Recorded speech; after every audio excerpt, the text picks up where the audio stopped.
I never prepared meatballs any other way again.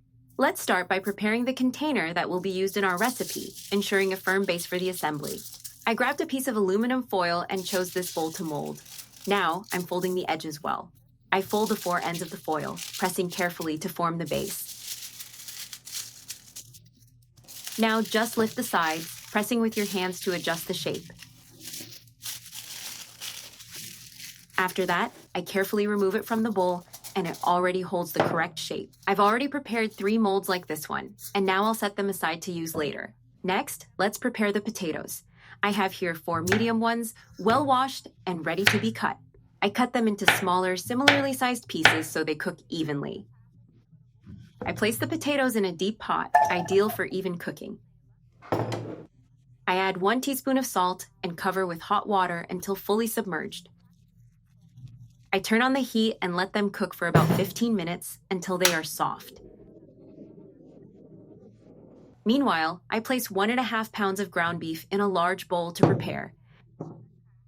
I add 1 teaspoon of paprika, 1 of black pepper, and 1 heaping teaspoon of salt. I also add 1 teaspoon of garlic powder, 1 whole egg, 1 finely chopped onion, and ½ cup of breadcrumbs, which will help bind our mixture. Now, with my hands, I start mixing well, incorporating all the seasonings into the meat.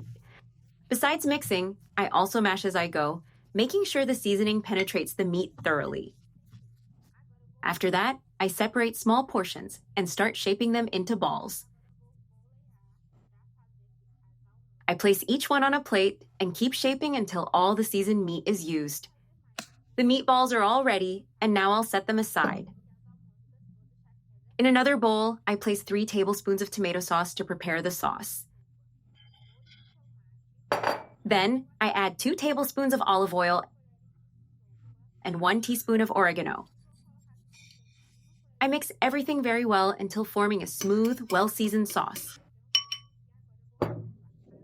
I set this sauce aside. The potatoes are already cooked, so I turn off the heat. I drain them well and transfer to a larger bowl, ideal for mashing more easily. With a masher, I begin mashing the hot potatoes well to ensure a very creamy puree. If you don't have a masher, you can use a fork, which works just as well and gives the same result. Now I add 1 tablespoon of butter, which will bring more flavor and creaminess to the puree. I add chopped parsley, ½ a teaspoon of salt, and a pinch of black pepper. I mix everything carefully until the puree is well seasoned and uniform. Let's move on to the final assembly of our recipe. In each aluminum foil mold, I place a generous portion of the mashed potatoes, spreading it well. I cover the entire bottom of the mold, smoothing it with a spoon to level it. On top, I add a bit of the tomato sauce we prepared, spreading it well with the spoon. I repeat the process in all molds to ensure flavor in every portion. Now I arrange the meatballs inside the molds, filling the spaces evenly. This assembly makes the dish even more beautiful and appetizing to serve. I place it in a preheated oven at 400 degrees Fahrenheit for about 30 minutes to bake well. I remove it from the oven and now finish with a generous layer of shredded cheese on top. If you prefer, you can also use cheese slices, depending on your taste. I return it to the oven for 15 more minutes, just to melt and brown the cheese. Gratinated meatballs. I remove them from the oven and they are ready to serve. Now I'll take a portion and place it on a plate to show the final result. Look at that! Creamy mashed potatoes, juicy meatballs, and the melted cheese on top. An irresistible combination.